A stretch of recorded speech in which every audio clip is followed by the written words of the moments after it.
మనకి అవకాశం కల్పించిన దేవాదేవునికి కృతజ్ఞతాస్తుతులు చెల్లించుకుంటూ వాక్యాన్ని ప్రారంభించుకుందాం. నాకు ఇచ్చినటువంటి టాపిక్ ఏంటంటే యేసుక్రీస్తు వారు ఈ లోకానికి ఎందుకు వచ్చాను. ప్రియ సహోదరులారా, చాలా మట్టుకు ఈ లోకంలో అనేక మంది క్రైస్తవులు ఉన్నారు. క్రైస్తవులు కాని వారు చాలామంది లోకంలో జీవిస్తూ ఉన్నాం. అయితే యేసుక్రీస్తు వారు ఈ లోకానికి ఎందుకు వచ్చారు అనే విషయాన్ని చాలామందికి తెలియదు అనమాట. బయట వాళ్ళకి ఎలాగా తెలియకుండా అది పెద్ద విషయం ఏం కాదు, కానీ క్రైస్తవులకే చాలామందికి యేసుక్రీస్తు వారు ఈ లోకానికి ఎందుకు వచ్చారు అనే విషయం చాలా స్పష్టంగా తెలియదు. ఎందుకంటే ఈ లోకంలో చాలామంది ఏమని బోధిస్తారంటే, యేసుక్రీస్తు వారిని నమ్ముకుంటే జబ్బులు తగ్గిపోతాయి, రోగాలు పోతాయి, అప్పులు తీరిపోతాయి. ఈ విధంగా యేసుక్రీస్తు వారిని లోకానికి పరిచయం చేశారు. కేవలం యేసుక్రీస్తు వారు జబ్బులు తగ్గించే దేవుడుగాను, అప్పులు తీర్చే దేవుడుగాను ఈ లోకానికి కొంతమంది పాస్టర్లు అనబడుతున్నట్టు వాళ్ళు దేవుణ్ణి ఈ విధంగా పరిచయం చేశారు. అయితే యేసుక్రీస్తు వారు ఈ లోకానికి ఎందుకు వచ్చారు అనే విషయాన్ని స్పష్టంగా మనం ఆలోచన చేసినట్లయితే, యేసుక్రీస్తు వారు ఈ లోకానికి రావడానికి చాలా ప్రధానమైన కారణాలు ఉన్నాయి. అందులో కొన్ని కారణాలు మనము వాక్య ప్రకారంగా చూద్దాం.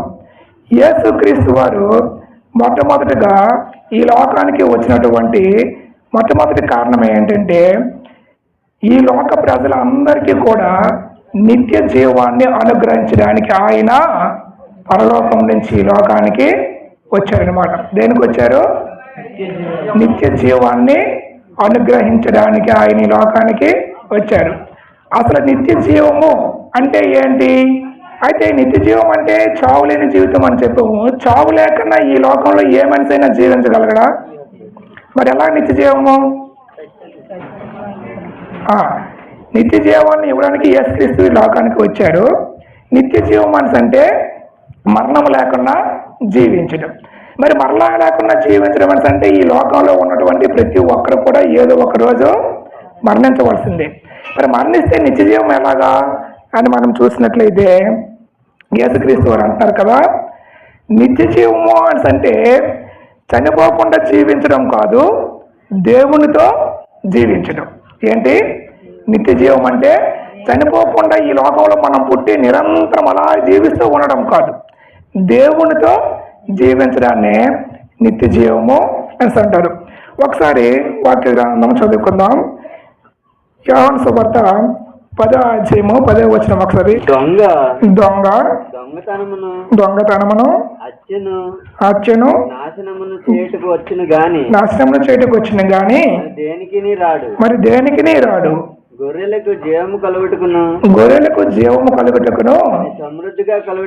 అది సమృద్ధిగా కలుగుటకును నేను వచ్చేదనని మీతో నిత్యముగా చెప్పుచున్నాను. యేసుక్రీస్తు ఈ లోకానికి వచ్చినటువంటి కారణాల్లో ఒక కారణం ఏంటంటే, ఈ లోక ప్రజలందరికీ కూడా నిత్య జీవాన్ని అనుగ్రహించడానికి ఆయన ఈ లోకానికి వచ్చారు. అసలు నిత్య జీవము అసలు ఎందుకు అవసరం? ఆయన నిత్య జీవాన్ని అనుగ్రహించడానికి ఈ లోకానికి వచ్చారు. అసలు నిత్య జీవము ఎందుకు అవసరం? నిత్య జీవం ఎందుకు అవసరం అంటే, మనుషులమైన మనము పాపం కారణంగా దేవునికి దూరం అయ్యాం. మనుషులమైన మనము పాపం కారణంగా దేవునికి దూరం అయ్యాం. ఆ దూర ఫలితమే ఆత్మీయ మరణం. మనుషులమైన మనము పాపానికి దోషులమయ్యామని అంటే, దేవుడు మనల్ని పాపాత్ములుగా పుట్టించాడా? కానే కాదు. దేవుడు మనల్ని యథార్థవంతులుగా పుట్టించాడు. దేవుడు మనల్ని ఎలా పుట్టించాడు? యథార్థవంతులుగా దేవుడు పుట్టించాడు. యథార్థవంతులుగా దేవుడు మనల్ని పుట్టిస్తే మనం ఏం చేస్తున్నామని అంటే, మనకు నచ్చినటువంటి ఆశలకి, అత్యాశలకి, సుఖాలకి, భోగాలకి నిమిత్తమయ్యి మనము పాపం చేయడానికి మనమే అవకాశము కల్పించుకున్నాం అనమాట. ఇటువంటి పాప జీవితం నుంచి నాకు నిత్య జీవము కావాలని అంటే నేనేం చేయాలని అంటే, ప్రభు అయిన యేసుక్రీస్తు వారిని నమ్ముకుంటేనే నిత్య జీవం మనకి వస్తుంది. నిత్య జీవం ఎందుకు అవసరమంటే దేవునితో నిరంతరము జీవించడానికి నిత్య జీవం అనేది అవసరం. అందుకే యేసుక్రీస్తు వారు నిత్య జీవాన్ని ఇవ్వడానికి యేసుక్రీస్తు వారు ఈ లోకానికి వచ్చారు. పాపం యొక్క జీవితం ఎలా ఉంటుందో ఒకసారి చూద్దాం. రోమపత్రిక 6వ అధ్యాయము 23వ వచనం. రోమపత్రిక 6వ అధ్యాయం 23వ వచనం. ఏలయనగా పాపము వలన వచ్చే జీతము మరణము. మనం పాపం చేసాము, సరిపద్ది బ్రదర్, మనం పాపం చేసాము, దానికి వచ్చే జీతం ఏంటి? దాని ఫలితం ఏంటి? మరణం. మనం పాపం చేస్తే మనకు మరణం వస్తుంది. కానీ మనకు నిత్య జీవం రావాలంటే ప్రభువైన యేసుక్రీస్తు ద్వారా మాత్రమే అది సాధ్యం. కాబట్టి మనం చేసిన పాపాలు ఏమవుతామో ప్రభువైన యేసుక్రీస్తు వారు ఈ లోకానికి వచ్చి ఆయన సిలువలో మరణించి తన శరీరాన్ని సిలువలో చేల్చడం ద్వారా ఈ లోక ప్రజలందరికీ కూడా రక్షణ అనేది కలిగింది. అటువంటిది రక్షణని మనందరికీ కూడా నిత్యము కావాలని దేవుడు మనల్ని ఏర్పాటు చేశాడు. అంటే ప్రభువైన యేసుక్రీస్తు ఈ లోకానికి వచ్చినటువంటి కారణాల్లో ప్రధాన కారణం ఏంటంటే ఆయన నిత్య జీవం మనకి అనుగ్రహించడానికి ఈ లోకానికి వచ్చెను. ఇంతకీ నిత్య జీవం ఎలా వస్తుంది? నిత్య జీవం ఎలా వస్తుంది? ఒక వ్యక్తి చాలా పాపాలు చేసి తన మనస్సు మారి మంచి పనులు చేయడం వల్ల నిత్య జీవం లభిస్తుందా? లేకపోతే ఒక వ్యక్తి దాన ధర్మాలు చేయడం వల్ల నిత్య జీవం లభిస్తుందా? కానే కాదు. ఎందుకంటే మనకి నిత్యము జీవం కావాలంటే ప్రభువైన యేసుక్రీస్తు వారి మీద విశ్వాసం ఉంచితేనే నిత్య జీవం మనకి లభిస్తుందని వాక్య గ్రంథం మనకి తెలియజేస్తుంది. యోహాను రాసిన సువార్త 3వ అధ్యాయము 36వ వచనం ఒకసారి చదవండి. కుమారుని యందు విశ్వాసముంచువాడే నిత్య జీవము గలవాడు. మన అందరికీ నిత్య జీవము కావాలంటే ఎవరి మీద విశ్వాసం ఉంచాలి? కుమారుని మీద విశ్వాసం ఉంచాలి. ఎవరా కుమారుడు? ప్రభువైన యేసుక్రీస్తు వారు. ఈ లోక ప్రజలందరికీ ప్రభువైన యేసుక్రీస్తు వారు ఆయన దేవుడై ఉండి ఈ లోకానికి ఒక మనిషి రూపంలో రావడానికి గల ప్రధాన కారణం ఏంటంటే ఈ లోక ప్రజలందరికీ కూడా నిత్య జీవాన్ని అనుగ్రహించడానికి ఆయన ఈ లోకానికి వచ్చారు. అసలు నిత్య జీవము ఎప్పటి నుంచి మొదలవుతుంది? నిత్య జీవము ఎప్పటి నుంచి మొదలవుతుంది? మనం చనిపోయిన తర్వాత మొదలవుతుందా? ఇక్కడ మనం బ్రతికుండగానే మొదలవుతుందా? నిత్య జీవము మనం చనిపోయిన తర్వాత కాదు, ఇక్కడి నుంచే మనకి మొదలవుతుంది. మనకు నచ్చినట్టు ఈ లోకంలో బతికి నచ్చినట్లు తిరిగి నచ్చినట్లుగా ఉండి చనిపోయిన తర్వాత మనకు నిత్య జీవాన్ని దేవుడు ఇస్తాడా? దేవుడు. మనకి నిత్య జీవం కావాలంటే మనం ఇక్కడి నుంచి దానికి పునాది అనేది వేయాలి. ఎలా వేయాలి పునాది అంటే ప్రభువైన యేసుక్రీస్తుని సొంత రక్షకుడిగా అంగీకరించి మారు మనసు పొంది పాప క్షమాపణ నిమిత్తము తండ్రి యొక్క కుమారుని యొక్క పరిశుద్ధాత్మ నామంలో బాప్తిసం పొంది నిరంతరము ఆ ప్రక్రియను కొనసాగిస్తూ ఎన్నడూ పాపం చేయకుండా ఉంటే మనకి నిత్య జీవం లభిస్తుందని దేవుడి వాక్యము తెలియజేస్తుంది. ఒకసారి యోహాను సువార్త 5వ అధ్యాయము 24వ వచనం చదువు. నా మాట విని నన్ను పంపిన వాని యందు విశ్వాసముంచువాడు నిత్య జీవము గలవాడు. ఎవరి యందు విశ్వాసం ఉంచాలి? యేసుక్రీస్తు వారి యందు. యేసుక్రీస్తు వారి యందు ఎవరైతే విశ్వాసం ఉంచి ఆయన ఆజ్ఞల ప్రకారం నడుచుకుంటారో వారందరికీ కూడా యేసుక్రీస్తు వారు నిత్య జీవాన్ని అనుగ్రహిస్తారని దేవుని వాక్యం మనకి స్పష్టంగా తెలియజేస్తుంది. అయితే యేసుక్రీస్తు వారి లోకానికి వచ్చినటువంటి ప్రధాన కారణం ఏంటంటే లోక ప్రజలందరికీ కూడా నిత్య జీవము అనుగ్రహించడానికి ఆయన వచ్చారు. అయితే నిత్య జీవంతో వచ్చే ఆశీర్వాదాలు ఏంటి మనం ఒకసారి చూద్దాం. నిత్య జీవంతో వచ్చే ఆశీర్వాదాలు పాప క్షమాపణ. ఒకటేంటి? పాప క్షమాపణ మనకి కలుగుతుంది. దేవునితో సమాధానంగా ఉంటాము. భయం లేని జీవితము కలిగి ఉంటాము. నిత్యము పరలోక రాజ్యంలో హక్కుదారులుగా మనము ఉంటాము. ఎప్పుడు? ప్రభువైన యేసుక్రీస్తు యందు విశ్వాసము ఉంచినప్పుడు మాత్రమే ఇవన్నీ కూడా మనకి లభిస్తాయి. కాబట్టి యేసుక్రీస్తు వారి లోకానికి వచ్చినటువంటి కారణాలు మొదటి కారణం ఏంటి చెప్పాలి? దేనికి వచ్చారు? ఆ నిత్య జీవము ఈ లోక ప్రజలందరికీ అనుగ్రహించడానికి ఆయన ఈ లోకానికి వచ్చారన్నమాట. ఇంతకీ నిత్య జీవము ఎవరిలో ఉంది? ఒకసారి చూద్దాం. యోహాను రాసిన మొదటి పత్రిక 5:11. ఆ సాక్ష్యం ఏమనగా ఆ సాక్ష్యం ఏమనగా దేవుడు మనకు నిత్య జీవము దయచేసెను. ఆ జీవము ఆయన కుమారుని యందు ఉన్నది. నిత్య జీవము ఎవరిలో ఉంది? ప్రభువైన యేసుక్రీస్తు వారిలో మాత్రమే నిత్య జీవము ఉంది. కాబట్టి ఎవరికైనా నిత్య జీవము కావాలంటే ఈ లోకంలో జీవిస్తున్నటువంటి ప్రతి మానవుడు కూడా ప్రభువైన యేసుక్రీస్తు వారిని విశ్వసించాలి. ప్రభువైన యేసుక్రీస్తు వారిలో జీవం ఉంది. ఆయన జీవము కలిగిన దేవుడు. కాబట్టి యేసుక్రీస్తు వారిని మనము ఎప్పుడైతే సొంత రక్షకుడిగా మనము అంగీకరిస్తామో అప్పుడు మనకి ఆయన నిత్య జీవాన్ని అనుగ్రహిస్తాడు. ఇప్పుడు రెండవదిగా యేసుక్రీస్తు రాకడానికి వచ్చినటువంటి కారణాల్లో రెండవ కారణంగా ఇంకొక కారణం మనం చూద్దాం. మొట్టమొదటి కారణము యేసుక్రీస్తు వారు నిత్య జీవాన్ని అనుగ్రహించడానికి లోకానికి వచ్చాడు. రెండోది చూద్దాం. రెండోది ఏంటంటే యేసుక్రీస్తు వారు ఈ లోకానికి తన తాలూకా ప్రేమను పంచడానికి ఈ లోకానికి ఆయన వచ్చారు. ఏంటి? ప్రేమను పంచడానికి, ప్రేమను వెల్లడించడానికి యేసుక్రీస్తు వారు ఈ లోకానికి వచ్చారు. స్పష్టంగా చెప్పారు యేసుక్రీస్తు వారు.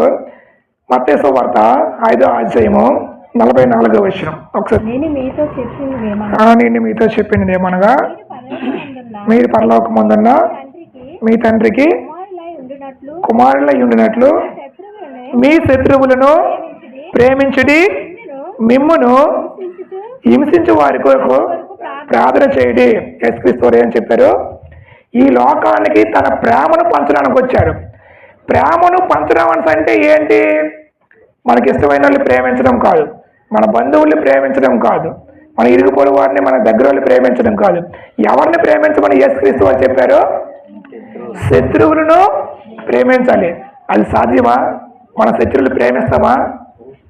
మనల్ని ఎవరైనా ఒక మాట అన్నారంటే వాళ్ళ మీద ఫైర్ అయిపోయి ఎన్నో సంవత్సరాలు పని పెంచుకుంటాం. వాళ్ళ మీద ఎన్ని సంవత్సరాలైనా వాళ్ళతో మాట్లాడడం, అసలు మాటలు ఆడడం.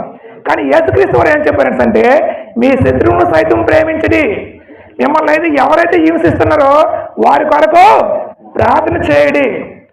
మనం మన కుటుంబం గురించి, మన గురించే మనం ప్రార్థన చేసుకుంటాం. మహా అయితే మన సంఘం కోసం ప్రార్థన చేస్తాం. ఏంటి, మనల్ని హింసించిన వారి కోసం కూడా మనం ప్రార్థన చేస్తామా? అంత గొప్పవాళ్ళమా? మనల్ని హింసించేవాడు ఎవరైనా వచ్చి నువ్వు టక్కన ఇక్కడ కొట్టడానికి వారి కోసం నువ్వు బాగుండలే అని మనం ప్రార్థన చేయగలమా? తిరిగి క్రీస్తు చెప్తున్న మాట ఏంటంటే మీ శత్రువుని సైతము ప్రేమించండి అని చెప్పారు. మనము మన సహోదరులనే ప్రేమించాం, ఇంక శత్రువులను ఎలా ప్రేమిస్తాము? మన సహోదరులని, మనకు తెలిసినటువంటి వారిని, మనతో పాటు వాక్యం నేర్చుకుంటున్న వారిని, మనతో పాటు సహవాసం చేస్తున్న వారిని మనము ప్రేమించాం. ఇంకా శత్రువుని సైతం ఎలా ప్రేమిస్తాము? అలా ఉండకూడదని దేవుడి వాక్యం మనకి తెలియజేస్తుంది. యేసుక్రీస్తు వారి లోకానికి వచ్చి శత్రువులను కూడా ఆయన ప్రేమించాడు. కాబట్టి ఆయన ప్రేమమయుడిగా ఈ లోకానికి ఆయన కనపరుచుకున్నాడు. కాబట్టి మనం ఏం చేయాలంటే శత్రువులను మనము ద్వేషించకూడదు, వారిని దీవించాలి, వాళ్ళ మేలు కొరకు మనము ప్రార్థన చేయాలి. ఎందుకంటే ఒకసారి దానికి కారణం కూడా యేసుక్రీస్తు వారు వివరించారు. మత్తయి సువార్త 5:4. మీరు మిమ్మల్ని ప్రేమించి వారిని ప్రేమిస్తే ప్రేమించిన ఎడల మీకేం ఫలము కలుగును? సొంకర్లు కూడా ఇలాగే చేస్తున్నారు కదా. మనల్ని ఎవరైతే ప్రేమిస్తారో మనం కేవలం వాళ్ళని ప్రేమిస్తే మనకి ఏం ప్రతిఫలం లభిస్తుంది? మనల్ని ప్రేమించే వారిని కూడా మనము ప్రేమించే వారికి ఉండాలి. అలా ఉంటేనే కదా మన క్రీస్తు దాసులము, క్రీస్తు తాలూకా శిష్యులము. సొంకర్లు కూడా అలాగే చేస్తారు. వాళ్ళకి మనకి తేడా ఏంటి? మనల్ని ఎవరైతే ప్రేమిస్తారో వాళ్ళనే ప్రేమించడం కాదు, మనల్ని దేశించిన వారిని కూడా మనము ప్రేమించాలి అని దేవుడి వాక్యం మనకి స్పష్టంగా తెలియజేస్తుంది. ఎందుకంటే యేసుక్రీస్తు వారు కేవలం మంచి వారిని ప్రేమించారా? అందరిని ప్రేమించారు. కేవలం యేసుక్రీస్తుని ఎవరైతే నమ్ముకున్నారో వాళ్ళ మీద మాత్రమే యేసుక్రీస్తు వారు ప్రేమ చూపించారా? యేసుక్రీస్తుని నమ్ముకున్న వారి మీద కూడా యేసుక్రీస్తు వారు ప్రేమ చూపించలేదా? చూపించలేదో చూద్దాం. మత్తయి సువార్త 5:45. ఆయన చెడ్డవారి మీదను ఆయన చెడ్డవారి మీదను మంచివారి మీద మంచివారి మీదను తన సూర్యుని ఉదయింపజేసి నీతిమంతుల మీదను అనీతిమంతుల మీదను వర్షము కురిపించుచున్నాడు. యేసుక్రీస్తు వారు కేవలము ఆయన నమ్ముకుంటున్న వాళ్ళ కోసమే కాదు, ఈ లోక ప్రజలందరి కోసం యేసుక్రీస్తు వారు మంచి మార్గాన్ని ఏర్పాటు చేశారు. ఈ సూర్యుడు కేవలం యేసుక్రీస్తు వారిని నమ్ముకున్న వాళ్ళకైనా సూర్యుడు పనిచేస్తాడు? ఈ లోకంలో ఉన్నటువంటి ప్రతి ఒక్క ప్రజలకే పనిచేస్తాడు. వర్షము యేసుక్రీస్తు వారిని నమ్ముకున్న పంట పొలాల్లో మాత్రమే కురుస్తుందా? అందరి పొలాల్లో కురుస్తుంది. యేసుక్రీస్తు వారు ఎంత ప్రేమమైనస్ అంటే ఆయన నమ్ముకున్న వాళ్ళే కాదు, ఆయన నమ్మనంటే వారిని కూడా యేసుక్రీస్తు వారు ప్రేమించరు.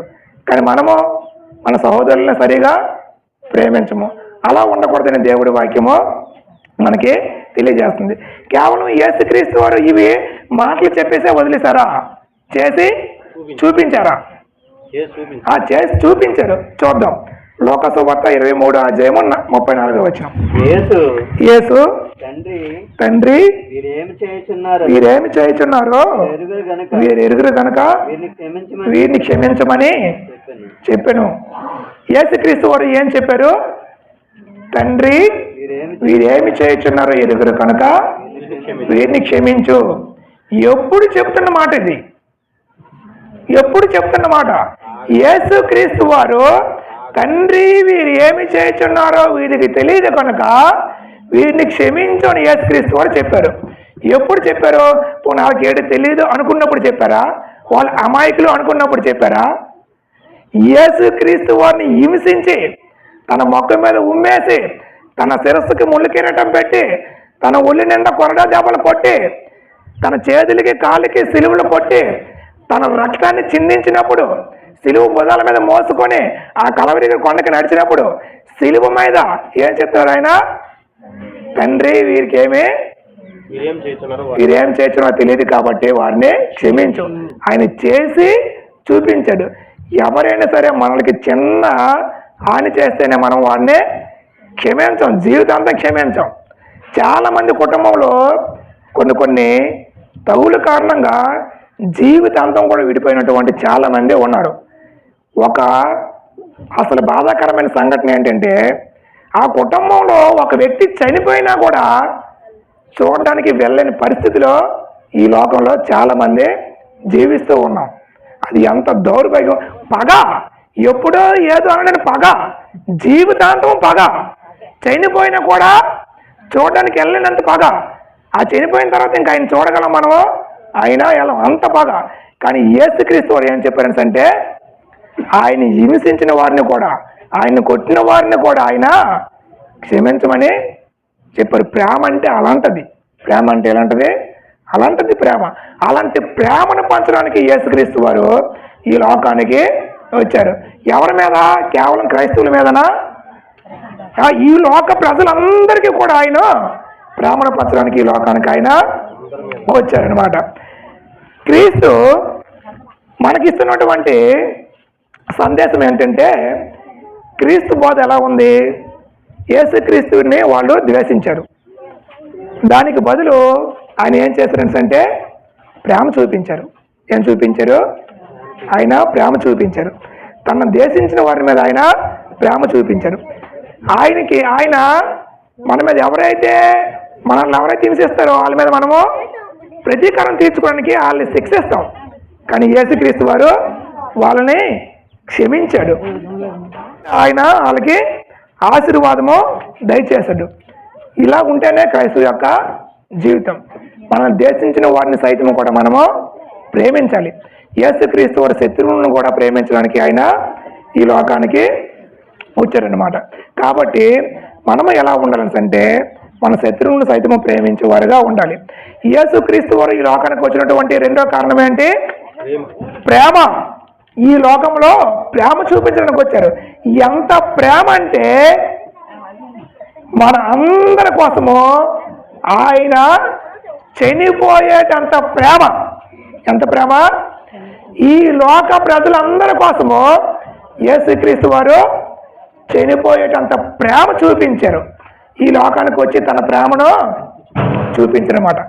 అయితే ఇప్పుడు మనము మూడో పాయింట్ చూద్దాం. ఫస్ట్ పాయింట్ ఏం చెప్పాను? యేసుక్రీస్తు ఈ లోకానికి రావడం కారణము ఆయన నిత్య జీవం ఇవ్వడానికి. రెండవ కారణము ఆయన ప్రేమను చూపడానికి వచ్చాడు. మూడవ కారణము, అతి ముఖ్యమైన కారణము, అతి ప్రధానమైన కారణం ఏంటంటే, ప్రతి ఒక్కరికి తెలిసిన కారణము ఏంటంటే, మన పాపాలను క్షమించి మనల్ని రక్షించడానికి యేసుక్రీస్తు వారు ఈ లోకానికి వచ్చారనమాట. నశించిన దాన్ని వెతికి రక్షించడానికి మనుష్య కుమారుడు ఈ లోకానికి వచ్చిన అని దేవుని వాక్యము మనకు తెలియజేస్తుంది. మనం పాపం చేసి నశించిపోయి ఉన్నాం. మనకు రక్షణ కావాలి. రక్షణ మనంతటి మనం తెచ్చుకోలేము. రక్షణ కావాలంటే పరిశుద్ధి అయినటువంటి ఒక వ్యక్తి రక్తం బలి ఇవ్వడానికి అవసరం. ఈ లోకంలో ఎవరైనా పరిశుద్ధులు జీవిస్తున్నాడని చూసినట్లయితే ఏ పరిశుద్ధులుండో లేరు. మరి పరిశుద్ధమైన రక్తము మన పాపానికి బలి అవ్వాలి. మరి పరిశుద్ధమైన రక్తము ఎక్కడ ఉంది? ఈ భూలోకంలో ఎక్కడా లేదు. ఎక్కడ ఉంది? పరలోకంలో యేసుక్రీస్తు దగ్గర ఉంది. యేసుక్రీస్తు వారు తన ప్రజలంటే ఎంత ప్రేమో తెలుసా? ఆయన సాక్షాత్తు పరలోకంలో నుంచి ఈ లోకానికి మానవుల అందరి పాపాల నిమిత్తము రక్తము చిందించడానికి ఈ లోకానికి ఆయన వచ్చారనమాట. ఒకసారి చదువుదాం. మత్తయి సువార్త 1వ అధ్యాయము 21వ వచనం. ఆమె ఒక కుమారుని కనును, తన ప్రజలను వారి పాపం నుండి ఆయనే రక్షించడానికి వచ్చిన. ఒక సువార్త 2వ అధ్యాయం 10వ వచనం. అయితే ఆ దూత భయపడకుడి, ఇదిగో ప్రజలందరికీ కలగబాబు మహా సంతోషకరమైన సువర్తమానము నేను మీకు తెలియజేయుచున్నాను. దావీదు పట్టణమందు నేడు రక్షకుడు మీ కొరకు పుట్టి ఉన్నాడు. ఈయనే ప్రభు అయిన యేసుక్రీస్తు. ప్రజలందరికీ కలగబోవు మహా సంతోషకరమైన సువర్తమానం. ఓన్లీ క్రైస్తవులకే కాదు, ఈ లోకంలో ఉన్నటువంటి ప్రతి ఒక్కరికి కలగబోవు మహా సంతోషకరమైన సువర్తమానం ఏంటంటే, దావీదు పట్టణమందు నేడు రక్షకుడు మన కొరకు పుట్టి ఉన్నాడు. కాబట్టి మనం పండుగ చేసుకోవాలి. మన ప్రజలందరికీ కలగబోవు మహా సంతోషకరమైన సువర్తమానం ఏంటంటే, ఆయన ఈ లోకంలో పుట్టడం. అసలు దేనికి పుట్టాడంటే అంటే, మన పండుగలు చేసుకొని మనం ఎంజాయ్ చేయడానికి కాదు. ఆయన పుట్టడానికి గల కారణం ఏంటో తెలుసా? ఆయన పుట్టడానికి కారణం ఏంటో తెలుసా? మన కోసమో చనిపోవడానికి ఆయన వచ్చాడు. అదే చదువుతాం మళ్ళీ ఒకసారి. ఆమె ఒక కుమారుని కనెను, తన ప్రజలను తన పాపము నుండి ఆయన రక్షించెను. యేసుక్రీస్తు వారిని కన్య మరియ గర్భంలో యేసుక్రీస్తు వారు జన్మించడానికి గల కారణం ఏంటంటే, మన పాపాల నిమిత్తము ఆయన రక్షించడానికి ఈ లోకంలో ఆయన జన్మించాడు. అది సంతోషకరమైన శుభవర్తమానం. అంతేగాని మనం నచ్చినట్టుగా మనము ఎంజాయ్ చేయడానికి కాదు. యేసుక్రీస్తు వారు ఈ లోకానికి రావడం గల కారణం ఏంటంటే, ఈ పాపులమైన మనల్ని అందరినీ రక్షించడానికి యేసుక్రీస్తు వారు వచ్చారు. అది మనందరికీ సంతోషకరమైన శుభవర్తమానం. కాబట్టి యేసుక్రీస్తు ఈ లోకానికి వచ్చినటువంటి కారణంలో మూడో కారణం ఏంటంటే, యేసుక్రీస్తు వారు మన పాపాలను రక్షించడానికి క్షమించడానికి ఆయన వచ్చారన్నమాట. పేతురు పత్రిక 2వ అధ్యాయం 24వ వచనం. మనము తానే తన శరీరమందు మన పాపములను వాని మీద మోసుకొనును. ఆయన పొందిన గాయముల చేత మనకు స్వస్థత లభించింది. యేసుక్రీస్తు వారు శిలువ మాను మీద ఆయన చనిపోవడం ద్వారా, ఆయన రక్తం చిందించడం ద్వారా మనందరికీ కూడా క్షమాపణ అనేది కలిగింది అనమాట. ఎవరి రక్తం ద్వారా పాపక్షమాపణ వచ్చింది మనకి? ఎవరి రక్తం ద్వారా? యేసుక్రీస్తు రక్తం ద్వారా మాత్రమే మనకి పాపాలు క్షమించబడతాయి. ఒకసారి వచనం చదివేసి ముగించుకుందాం. ఎఫ్సీ పత్రిక 1వ అధ్యాయం 7వ వచనం. దేవుని కృపా మహేశ్వరమును బట్టి తన ప్రియనియందు ఆయన రక్తం వలన మనకు విమోచనము అనగా మన అపరాధములకు పాప క్షమాపణ మనకు కలిగి ఉన్నది. యేసుక్రీస్తు వారి రక్తం వలన మన పాపాలకి విమోచన కలిగింది. కాబట్టి మనం ఎలా జీవిస్తే మనకు రక్షణ వస్తుంది? మనం ఎలా జీవిస్తే రక్షణ వస్తుంది అంటే మన అందరము విశ్వాసం కలిగి జీవిస్తే మనకు రక్షణ అనేది కలుగుతుంది. అంటే ప్రభువైన యేసుక్రీస్తు వారిని నమ్ముకుంటే మనకు రక్షణ అనేది కలుగుతుంది. ఈ వచనం చదివిసి ముగించుకున్నాం. అపోస్తలుల కార్యములు 16:31 వచనం. అందుకు వారు ప్రభువైన యేసునందు విశ్వాసముంచుము. సరిపోతుంది కదా, ప్రభువైన యేసునందు విశ్వాసముంచుము. అప్పుడు నీవు చదవండి. అప్పుడు నీవును నీ ఇంటి వారును రక్షణ పొందుదురని అతనికి అందరికీ తెలియజేస్తాడు. ప్రభువైన యేసుక్రీస్తునందు విశ్వాసం ఉంచితే మనము, మన ఇంటి వారు, మన కుటుంబ సభ్యులు, మన లోకస్తులు, మన గ్రామస్తులు, ఈ ప్రపంచం అంతా కూడా రక్షణ మార్గంలో ఉంటుంది. కాబట్టి మనందరం కూడా ప్రభువైన యేసుక్రీస్తు నామమందు విశ్వాసం ఉంచేవారుగా మన జీవితాన్ని ఆయన వైపు తిప్పుకోవాలి. మొట్టమొదటిగా ఏం చెప్పాను? యేసుక్రీస్తు లోకానికి రావడం గల కారణము ఆయన నిత్య జీవాన్ని ఇవ్వడానికి, రెండోది తన ప్రేమను వెల్లడపరచడానికి, మూడోది మన పాపాలను క్షమించి మనకు రక్షణ కలుగు చేయడానికి ఆయన ఈ లోకానికి వచ్చారనమాట.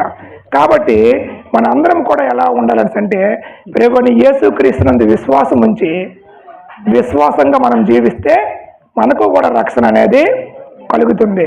కాబట్టి యేసుక్రీస్తు వారి లోకానికి వచ్చినటువంటి ప్రధానమైన అంశాలు చాలా ఉన్నాయి, కానీ నేను 3 పాయింట్లే చెప్పాను. ఎందుకంటే నా తర్వాత కూడా ఇంకొక ఆయన వాక్యం చెప్పాలి. కాబట్టి ఈ సమయాన్ని ఇంతటితో ముగిస్తూ ఈ సమయాన్ని అప్పగిస్తాను.